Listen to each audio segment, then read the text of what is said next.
We are back, and we're going to be talking about first Worlds Collide since within like time wise, this was first, and then there was a match that happened at Money in the Bank that was tied in directly here. Yes, it was. So let's talk about the good.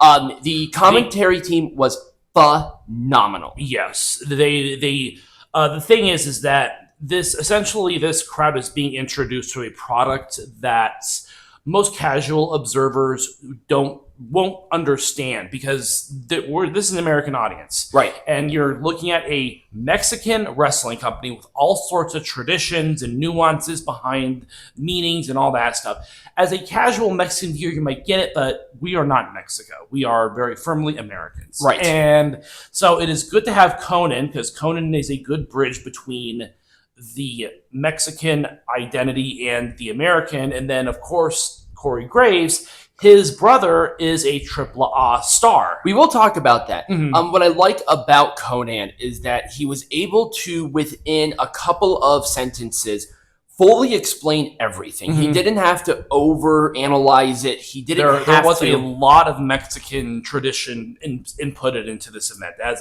there should be. And Conan was a perfect vessel to talk about these things, because you're right.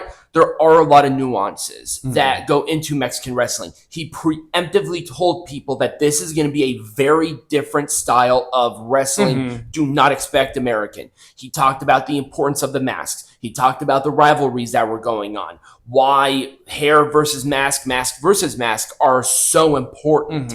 There were a lot of things here that would have totally taken anybody else out of the show if they did not have Conan. Right. He's a wrestling historian. He wrestled at the first ever Worlds Collide back in 1993.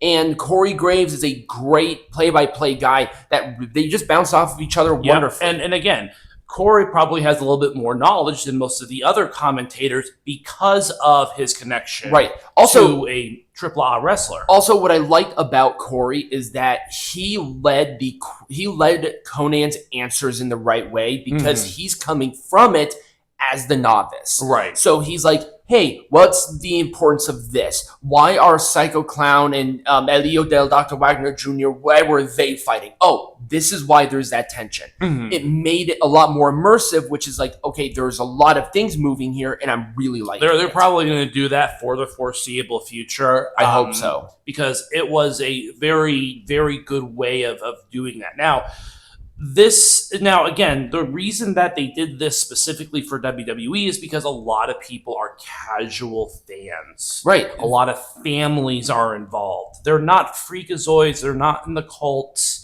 They are they're like, oh, this is a WWE show with this AAA product. Yes. Let's put forward the wrestling historian, the head booker of the program, to really get people invested, because he has that dual language down to a science. He knows how to do that communication quite well. Also, he's a big facilitator for the integration between these with Jeremy Borash, with the Mexican wrestlers and American wrestlers. So I think it was a perfect choice for them to do it for that. And also, Conan already has a name in American wrestling. Right. He wrestled for WCW. He wrestled for old school WWF. He's wrestled all over the world for decades and decades. He knows. Yep. So he was a legendary manager in TNA. There's a lot going on. Yep. But it was so awesome. It was. It made it so much better. Let's talk about the first match, and let's talk about Mr. Iguana, who all of a sudden has become a pretty substantial star in this whole Mr. Iguana was sort of like a popular star, but his fame has just risen to a totally different level just overnight. He has become a sensation. It's the guy in green, by the way. I'm not sure if I had to point that out. Overall, this match was good. Joaquin Wilde was replaced by Lince Dorado, who played his part great, doing the moves on the Iguana. And also, once again, Conan explaining why the Iguana is important. I thought that whole exchange was fantastic. It was awesome. It was so awesome. This match was great. It was so good. The women's tag match was pretty good. What I liked about this, and I wanted to point this out, Conan explained how Chi Tormenta and Dalys wrestled. Because how they wrestle is the Mexican version of strong style. Right. And he talked about this is their style, so you're going to get a much more hard-hitting match. Yep. So having Lola Vice and Stephanie Vaquer be their opponents was actually the right idea because they understand and they can take that hit. Because I think Lola Vice was she trained in a strong style school? No, she was she fought. She was an MMA oh, that's fighter. Right. She was a damn MMA fighter. Yeah. Duh. I'm like, what are you talking about? No, so she is strong style essentially, like just by proxy. And then Stephanie Vaquer, she came from a Mexican promotion, right? So she understands that, and also that's her style. Period. Right. Stephanie Vaquer was never the high flyer. No. Like she had some high flying moves, but she was always very grounded.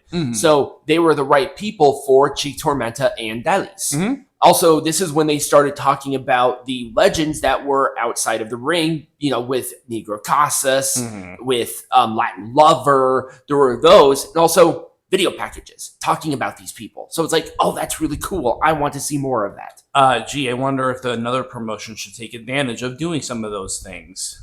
Fuck. This was awesome. This was so very That's good. all you have to say. It was so good. I don't know why my expectations were not like super high up there, but they just exceeded it. They talked, and what I liked about this too, Conan explained the Pagano style, which was lucha extremo, which is the extreme style of lucha libre. They didn't need to do any of that in this match. No. It actually showcased everybody quite well in the context of what was going on here. It was just awesome. Also, Legado del Fantasma won, which I was surprised about. That was an interesting choice. This was fantastic. This was a good match for both of them, honestly. Like Chad Gable, he put up his own. He did what he needed to. He kind of did his thing. It was and awesome. I think the integration of Chad Gable into this whole thing is perfect because of his alter ego. Yep. El Grande Americano. So I think it all just works. It just was awesome. This was such a great showcase. I'm glad this was the main event. Yep. But the thing is, with the good, there are a couple of negatives. They weren't necessarily negatives, but they were... They suck that they weren't there. Right. And we'll talk about the first person who should have been showcased, Rey Mysterio. But he's injured. Hurt. Yeah, he's injured. It kind of sucked that he wasn't able to participate in this, quite frankly, historic event. Right. And, it was a torn groin. It's not like it was an arm injury where maybe he could have done something. It was a torn groin, and that's not fun. Right. And let's talk about the other person who should have been there. We mentioned him earlier. Sam Adonis. Sam Adonis is the younger brother of Corey Graves. Why? And he's really popular as a heel in AAA. I have no idea how this guy did not get on the show. I don't know if he's hurt or anything like that. He said he wasn't there. I don't think he was hurt. You could have had him. You could have had him versus Dragon. Well, Dragon Leroy was already in a match. I don't know who you could have had face him. All right. I guess that's the other point of contention is like, who would you have Sam Adonis compete against? Right. He could have been in the 6-man tag representing AAA in some capacity. Right. If everything lined up perfectly, I would have done Sam Adonis versus Rey Mysterio, but obviously that couldn't happen. I just can't think of anybody else that would have been there. I guess if you want to bring in Penta, you could have done Penta and Sam Adonis. Or Ray Phoenix. Ray Phoenix was already in a match. He was in the 4-way. Oh, he was. Oh, never mind. Yeah, that's right. Yeah, he was in the 4-way. You could have taken him out and would have done this, and that probably would have worked too. Yeah. That match was fine. There wasn't really anything there to be super big about the North American title match. Yeah. Which is why I didn't bring it up because it was fine, but it just was there. Once again, not necessarily negatives, but man, they missed an opportunity. They did. How crazy would it have been for Corey Graves to commentate on a match with Sam Adonis wrestling? That would have been really cool. But overall, this show gets a 2 thumbs up. It was awesome. The crowd was great. Yep. There was a lot of that integration there. The commentators made it 20 million times better. Yep. and the matches were all just stellar stuff. So 2 thumbs up all the way across the board. When we come back, we're going to talk about Money in the Bank.